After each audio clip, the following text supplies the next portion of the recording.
Morning everyone, welcome back to my channel learn English with Juhi Verma. आज हम कुछ 10 important idioms and phrases करने जा रहे हैं जो आने वाले CHSL और CGL एग्ज़ाम के लिए बहुत ज़्यादा इंपॉर्टेंट है। मैंने कुछ ही इडियम्स को पिक इसलिए किया है क्योंकि जो आपको याद नहीं होते नॉर्मली, उनकी कोई ट्रिक नहीं बनती, उनको मैं ट्रिक से याद कराना चाह रही हूँ, ठीक है। और ये सारे प्रीवियस ईयर्स के ही हैं आपके, तो आप इसको ट्रिक से कैसे याद रख सकते हो हमेशा के लिए, वो मैं याद कराने वाली हूँ, ठीक है। फर्स्ट है आपका, स्टार्ट करते हैं फिर हम लोग। फर्स्ट है एट स्टेक, ठीक है। स्टेक का मतलब क्या होता है? दाव, ठीक है। यानी अगर कोई चीज़ आपकी दाव पर है, ठीक है, अगर कोई चीज़ आपकी दाव पर है, इसका मतलब क्या है? वो इन डेंजर, खतरे में है, ठीक है। जैसे आपके स्टेक्स होते हैं, किसी मान लो शेयर्स में स्टेक्स हैं, ठीक है, या किसी कंपनी के स्टेक्स हैं, अगर आपने ख़रीद लिया है तो वो कैसे रहते हैं? डेंजर में, यानी दाव पे रहते हैं। क्यों दाव पे रहते हैं? क्योंकि वो कभी भी आपके डूब सकते हैं, ठीक है। नेक्स्ट है आपका second, sitting on the fence. Fence पे बैठा, देखो अगर आप फेंस पे बैठे हो, फेंस क्या होते हैं? आपके कांटे, ठीक है। अगर आप फेंस पे बैठे हो तो आप बीच में बैठे हो, यानी कि उस फेंस के ऊपर इस तरफ भी फील्ड है और इस तरफ भी फील्ड है। You are not able to decide मैं किधर जाऊँ, बीच में जो फंसे हुए हो फेंस तो आपको चुभ रही है, ठीक है। Hesitating which side is to take, ठीक है। आप हेजिटेट हो रहे हो, समझ नहीं आ रहा किस साइड को आप लो, ठीक है। नेक्स्ट है आपका third, playing on the gallery, playing to the gallery. अब इसको आप कैसे याद रखोगे?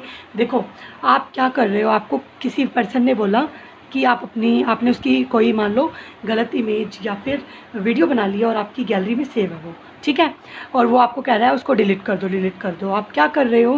Playing with the gallery, gallery में जाके बार बार उससे कह रहे हो मैंने डिलीट कर दी, बट वो आपने कहीं पे छुपा दिया है, ठीक है। You are playing to the gallery, यानी गैलरी के साथ क्या कर रहे हो? खेल रहे हो आप। बिफोलिंग द कॉमन मैन, यानी वो जो नॉर्मल आदमी है सिंपल सा, वो कह रहा है मेरी डिलीट कर दो, और आप उसको क्या कर रहे हो? पागल बना रहे हो। बिफोलिंग द कॉमन मैन, ओके।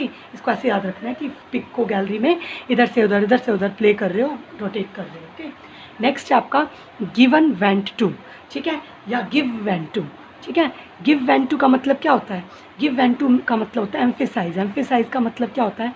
किसी चीज़ पे जोर डालना, ठीक है, जोर डालना, असिस्ट करना या फिर फोर्स करना किसी पे, ठीक है, वो चीज़ क्या होता है? एम्फेसाइज करना, ठीक है, फोर्स डालना किसी चीज़ पे, ठीक है। तो गिव वेंट टू, इसको कैसे याद रखोगे? अगर किसी को वैन में डाल देते हैं हम, ठीक है, गिव वेंट टू, अगर हमने किसी को वैन में डाल दिया है, इसका मतलब फोर्सफुली डालते हैं वैन में, आपने देखा होगा। मोस्टली वैन किस लिए मूवीज़ में यूज़ होती हैं? किसी को किडनैप करने के लिए। अगर किसी को आपने वैन में डलवा दिया, इसका मतलब टू एम्फेसाइज, उसके ऊपर जोर डालना है। अपने आप तो वो वैन देख रहे हैं नहीं, ठीक है, टू एम्फेसाइज ऐसे याद रखोगे। गिव वैन टू यानी किसी को ऊपर एम्फेसाइज, जोर डालना। नेक्स्ट है आपका fifth idiom, to take someone for a ride, किसी को किसी राइड के लिए ले जाना, ठीक है। अगर आप किसी को किसी राइड के लिए ले जा रहे हो, इसका मतलब क्या कर रहे हो? To deceive someone. अब इसको कैसे कोलरेट करेंगे हम लोग? जैसे कि आप ये देखो, किसी ने बोला कि मेरा ये काम कर दे, ठीक है, पर आपने उससे क्या बोला? चल चल बाद में करेंगे, पहले हम कहीं घूम के आते हैं, यानी आप उसे कहीं राइड के लिए ले गए, ठीक है, यानी उसे क्या कर रहे हो? उसका काम आपको करने का मन नहीं है, उसे धोखा देना चाहते हो, टू डिसीव समवन, इसलिए आपने उसको क्या बहाना बनाया? चलो हम कहीं पे घूमने चलते हैं, ओके। तो इसको ऐसे याद रखोगे, अगर किसी को राइड के लिए ले जा रहे हो फालतू में बिना किसी रीज़न के, इसका मतलब उसको डिसीव करने का प्लान है, धोखा देना है। या फिर ऐसे भी याद रख सकते हो, आप किसी को राइड के लिए ले गए, वहाँ पर जाके आपने उसे अकेला छोड़ दिया, यानी क्या कर दिया? डिसीव कर दिया वहाँ ले जाके राइड पर, यानी किसी को अचानक राइड के लिए लेके जा रहे हैं, इसका मतलब उसे डिसीव कर रहे हैं। नेक्स्ट है आपका ए डैम्प स्क्विब, ठीक है, इसे कैसे याद रखोगे? डैम्प का मतलब ऐसे एक गीला भी होता है, डैम्प का मतलब इसे ऐसे याद रखो, कोई चीज़ आपका गीला हो गया है, ठीक है, आपने कोई फाइल बनाई, मान लो सपोज़ करो आपने कोई फाइल बनाई है इतनी अच्छी, और आपकी क्या हो गई? उसके ऊपर पानी गिर गया, सारा स्पॉइल हो गया, तो यानी आपका डैम्प हो गया, डैम्प स्क्विब, यानी डिसअपॉइंटिंग रिजल्ट। आपने इतनी मेहनत से बताया बट आपका रिजल्ट कैसा आएगा? डिसअपॉइंटिंग। टीचर क्या बोलेगी? ये तो ख़राब है, इसको एक्सेप्ट नहीं करेगी, ओके। तो इसको ऐसे याद रख सकते हो, डैम्प स्क्विब यानी गीला कर दिया है, तो यानी डिसअपॉइंटिंग रिजल्ट है वो, ठीक है। नेक्स्ट आपका सेवन्थ है to lose ground. To lose ground को कैसे याद रखोगे? देखो आप किसी ग्राउंड पे थे, आपने उस ग्राउंड को खो दिया, पहले उस ग्राउंड की बहुत पॉपुलैरिटी थी, उस पर जो भी इंसान उसको खरीदता था वो भी बहुत पॉपुलर हो जाता था। अगर आपने वो लॉस कर दिया ग्राउंड, तो टू बिकम लेस पॉपुलर, आप भी लेस पॉपुलर हो जाएंगे, बिकॉज वो जो भी लैंड है जिसके पास भी जाएगी वही पॉपुलर माना जाएगा। तो ऐसे याद रखो, टू लूज़ ग्राउंड, अगर आपने ग्राउंड को खो दिया इसका मतलब you are becoming less popular, okay. तो नेक्स्ट है आपका गो ए लॉन्ग वे, ठीक है। अब इसको कैसे याद रखोगे? देखो किसी के साथ लॉन्ग वे, लंबे रास्ते को शेयर करना, यानी उसको हेल्प कर रहे हो कंसिडरेबली, वो हेल्प कंसिडरेबली का मतलब जो भी हेल्प चाहता था उसको दे रहे हो, ठीक है। अगर किसी के लिए आप लॉन्ग वे पे जा रहे हो, लंबे रास्ते पे जा रहे हो, हर कोई शॉर्टकट लेता है, आपको पता ही होगा। हर चीज़ में क्या चाहते हैं, एग्ज़ाम भी क्या शॉर्टकट से निकल जाए, but it's not possible. You have to do, once you have to do a work hard and then you need to do smart work, okay. दोनों करने पड़ते हैं, हार्ड वर्क भी और स्मार्ट वर्क भी, बट उसका कोई शॉर्टकट नहीं होता एग्ज़ाम क्लियर करने का। सिमिलरली अगर हेल्प कंसिडरेबली, किसी को गो ए लॉन्ग वे, इसका मतलब लंबे रास्ते पर जा रहे हो तो किसी की हेल्प कर रहे हो, ठीक है, जो उसको ज़रूरत है, जितनी भी जिस चीज़ में भी हेल्प चाहिए वो दे रहे हो। नेक्स्ट है आपका पोर ओवर। इसको कैसे याद रखोगे, देखो अगर आपको मान लो कि कहीं पे जाना है, मान लो आपको लद्दाख जाना है, ठीक है, और वहाँ पे क्या है, आइस है, तो आइस से आपको गुजर के ही जाना पड़ेगा। अगर आपको लद्दाख में पूरा घूमना है तो आइस से तो होके जाना ही पड़ेगा। सो पोर ओवर का मतलब गो थ्रू, उसके अंदर से जाना, ठीक है।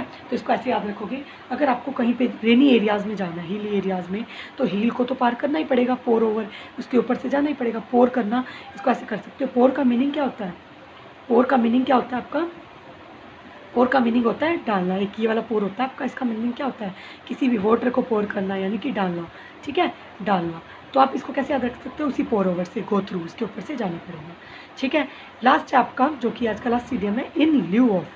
इसको याद कैसे रखोगे, it is very difficult to remember, but इसको हम कैसे याद रखेंगे, in lieu of, despite of. Despite of का मतलब क्या होता है, बजाय, ठीक है, इन lieu of, in lieu of, ठीक है। इसको मैंने कैसे याद किया था, आपको भी ऐसे याद करना है। देखो, झूठ बोलने की बजाय तुम सच बोल लो तो ज़्यादा अच्छा है ना। लाई से याद रखो, ल्यू में क्या आ रहा है आपका, लाई वर्ड आ रहा है। झूठ की बजाय तुम सच कैसा भी बोल देते, 2 वर्ड भी बोल देते, मुझे काफ़ी अच्छा लगता, ठीक है। इसका मतलब इन ल्यू ऑफ का मतलब क्या है, की बजाय, डिस्पाइट ऑफ, ठीक है, ओके। ल्यू को लाई से याद रखेंगे, झूठ बोलने की बजाय सच बोलना चाहिए था, डिस्पाइट ऑफ, ठीक है स्टूडेंट्स। तो मिलते हैं हम नेक्स्ट वीडियो में, ओके। अगर आपको ये वीडियो अच्छा लगा तो लाइक शेयर सब्सक्राइब कर देना, और आपको ऐसी ही वीडियोस के लिए कमेंट जरूर करना। अगर आपको अच्छा लग रहा है तो मैं इससे भी ज़्यादा बेटर वे में आपको प्रोवाइड करूँगी। मैंने ईडियम्स इसलिए उठाया क्योंकि OWS जो आपके 1 वर्ड सब्स्टिट्यूशन है, ये जल्दी से याद हो जाते हैं, but it is difficult to remember.